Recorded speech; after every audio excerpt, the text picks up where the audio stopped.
Did you really think you could just move your parents into our home without asking me, Ryan? I asked, my voice shaking with a mix of anger and disbelief. Ryan, my husband of 6 years, looked up from his laptop with a smirk I had grown to hate. Oh, Amelia, don't be so dramatic. It's just for a while. Besides, it's not like you have a say in this. His words felt like a slap in the face. The house, a lovely 2-story in a quiet suburb, wasn't just any house. It was the home my grandparents had left me, the place where I wanted to raise our son Lucas, away from the negativity of Ryan's family. You do remember that this house is in my name, right? I shot back, my hands clenched into fists at my sides. Ryan's smug look faded, replaced by a hint of uncertainty. Our 2-year-old son Lucas wandered into the room, oblivious to the tension. I forced a smile for him. As he reached up to me with his chubby hands, I picked him up and kissed his forehead, trying to calm down. I'm not okay with this, Ryan. Your parents have never respected me or our space. Why now? I asked, trying to keep my voice steady. Ryan shrugged, his indifference making me even more frustrated. Their family, Amelia. You wouldn't understand. Family. The word echoed in my mind mockingly. My own family, who ran a small but beloved coffee shop in town, had always been my safe haven. They were nothing like Ryan's controlling, overbearing parents. The doorbell rang, interrupting our standoff. Through the peephole, I saw them, Ryan's parents, suitcases in tow, ready to invade our life. My heart sank. Fine, Ryan, let them in. But this isn't over, I said angrily, handing Lucas to him before opening the door. Amelia, darling, cooed Ryan's mother as she swept past me without a second glance. His father followed, a stern man who'd barely acknowledged me since our wedding day. As they made themselves comfortable in my living room, I felt a familiar sense of intrusion. This was just the beginning, I realized. But as I watched them, something inside me changed. I was done being the compliant daughter-in-law, bending to their whims. I retreated to the kitchen, my mind racing. This was my home, my sanctuary, and I was ready to fight for it. The following days became a blur of unwanted changes. Ryan's mother, Elaine, had a knack for making herself overly present, which felt suffocating. She rearranged my kitchen, criticized my parenting, and acted as if our home belonged to her. Lucas shouldn't be eating that, Amelia. It's not healthy, Elaine scolded one morning as I prepared Lucas's breakfast. I held back a sharp reply, feeling her judgment like a slap. He's fine, Elaine. It's just cereal. She sighed, shaking her head. In our house, we believe in a proper diet. You really should learn. Her remarks felt like tiny jabs, wearing down my patience. Ryan, as usual, was no help, lost in his work and unaware of the growing tension. One evening, as I was putting Lucas to bed, Elaine barged into his room. He's still not sleeping through the night. You must be doing something wrong. Her words felt like a slap, making me doubt my abilities as a mother. I'm doing my best, I snapped back, unable to hide my frustration. Elaine's eyes narrowed. Clearly, your best isn't good enough. Maybe if you had a real job and some structure in your life. Anger surged through me. This is my house, Elaine. You're a guest here, remember that. Her laugh was cold. Oh dear, Ryan never mentioned how delusional you are. This is his house too, and as his mother, I have every right to be here. The next day, I reached my limit. I found Elaine in Lucas's room, going through his drawers. What do you think you're doing? I demanded, my voice shaking with anger. I'm just organizing. This room is a mess, she replied, not even bothering to look at me. That's it. I want you out of my house now, I exclaimed, feeling a mix of fury and desperation. Elaine turned to face me, her expression one of mock surprise. Your house? Oh, sweetie, you're just the wife. This is Ryan's house too, and he wants us here. I stormed out of the room, my mind swirling with thoughts, Ryan's betrayal, Elaine's intrusion, and how they ignored my feelings. It was too much. I was tired of being pushed around, tired of my home being invaded by people who didn't respect me. That night, as I lay in bed, a plan started forming in my mind. I was going to take back control of my life, my home, and my son's future. Ryan and his parents had crossed a line, and it was time for them to realize I wouldn't be their doormat anymore. The fight was just beginning, and I was ready. A few days later, Ryan dropped a bombshell during an already tense dinner. My parents need to stay with us longer. Their house is undergoing renovations, he said casually, as if it were no big deal. I felt my anger rise. Longer? Ryan, we never talked about them staying here in the first place. He shrugged, avoiding my eyes. It's just for a few more weeks. What's the problem? The problem? Your mother treats me like I don't belong in my own home. I snapped, frustration boiling over. Elaine, overhearing us, chimed in with her usual condescending tone. Amelia, you're overreacting. We're family. You should be more understanding. That night, sleep escaped me. Their words kept replaying in my mind, fueling a growing determination. I wasn't going to let them control me anymore. It was time to take a stand. The next morning, I called my brother Alex, who had always been there for me. They're taking over my life, Alex. I can't handle it anymore. I confessed, holding back tears. Alex's voice was strong and supportive. Amelia, you have to stand up for yourself. Don't let them push you around. It's your house, your rules. His words gave me the courage I needed.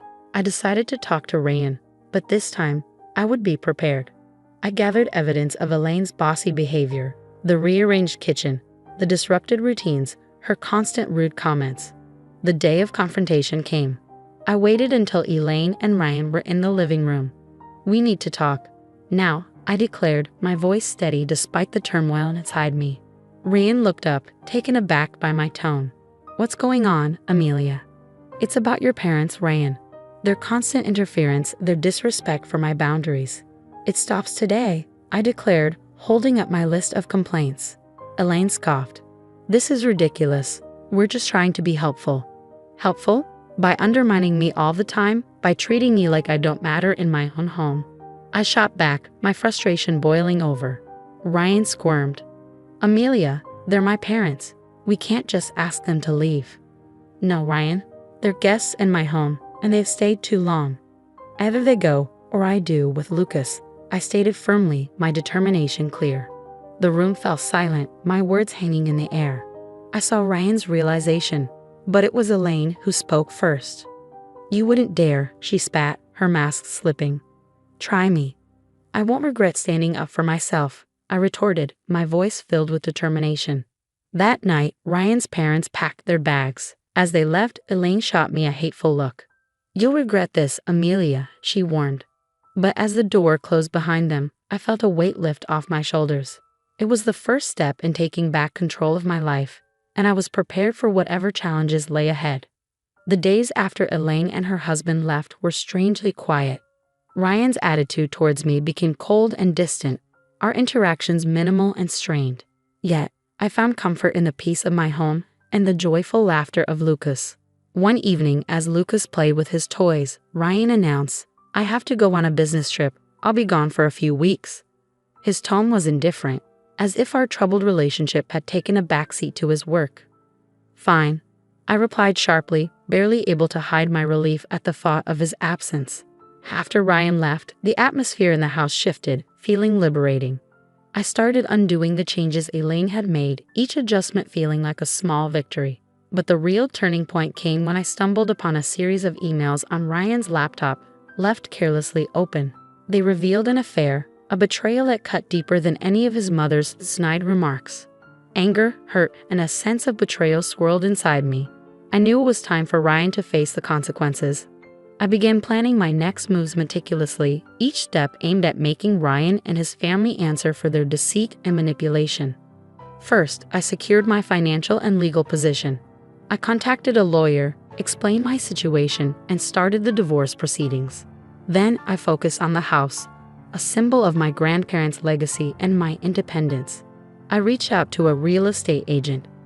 I want to sell the house quickly and quietly, I told her. She was surprised but could sense the urgency in my voice. Are you sure about this, Amelia? Selling the house is a big step, she warned. I've never been more certain, I replied, fueled by a mix of betrayal and newfound determination. The house went on the market and offers came in quickly. The idea of Ryan returning to find his control gone brought a bittersweet satisfaction.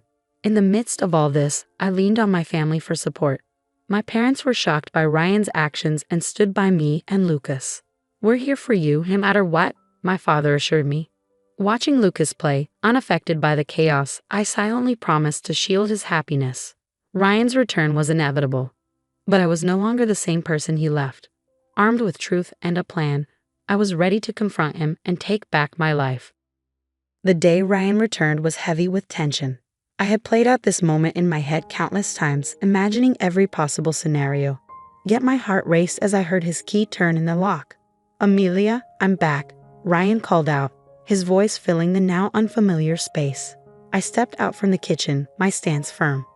"Welcome home, Ryan. We need to talk." He glanced around, noticing the changes I'd made. "What's going on? The house looks different." I didn't falter. "I sold the house, Ryan. It's no longer ours." Disbelief washed over his face. "You did what? You can't just sell our house without telling me." "It's my house, Ryan. And after what I found out, I don't think you get a say anymore," I said, my voice steady but tinged with simmering anger. He scoffed, trying to regain control. "What are you talking about?" "The affair, Ryan. I know everything," I revealed, watching as his facade crumbled. His attempt to deny it was feeble and short-lived. "Amelia, it's not what you think. I think it's exactly what it looks like. You betrayed me, our family," I retorted, the hurt clear in my voice. Ryan's expression shifted from shock to anger. "You're overreacting. We can fix this." "There's no we anymore, Ryan. I filed for divorce," I declared, handing him the papers. The ensuing conversation was a blur of accusations and denials. But I stood my ground. The man I married was gone, replaced by a stranger driven by selfish desires. As he stormed out, vowing to contest the divorce, I felt a mix of freedom and apprehension. I had taken the first step toward a new life, but the fight was far from over. In the following weeks, our situation became public. Ryan's once imposing parents were now entangled in their son's mess. Their attempts to reach out were met with silence. I had cut ties with them, focusing solely on Lucas and finalizing the divorce. The day of the court hearing arrived. Ryan looked defeated, the consequences of his actions finally sinking in. As the judge granted the divorce and custody of Lucas to me, I felt a sense of justice. Ryan's plea for reconciliation after the hearing fell on deaf ears. "You made your choice, Ryan. Now you have to live with it," I said, turning away from him for the last time. News of our divorce and Ryan's affair spread, tarnishing his reputation and relationships. His once proud and judgmental parents found themselves shunned by those who had once respected them. Walking out of the courthouse holding Lucas's hand, I realized this wasn't just an end, but a new beginning, a chance for me and my son to start fresh, free from deceit and manipulation. The future was uncertain, but it was ours to shape. Life after the divorce felt like stepping out of a long, dark tunnel into the light. I had regained control not just of the house, now sold, but of my life. Lucas, unaware of the grown-up troubles, flourished in the love and stability I provided. My days were busy but fulfilling, focused on rebuilding our lives and running the coffee shop, my sanctuary. The shadow of Ryan and his parents lingered, casting a pall over my life. One day, as I was closing the shop, Ryan appeared, looking disheveled and desperate, a stark contrast to the composed man I had once known.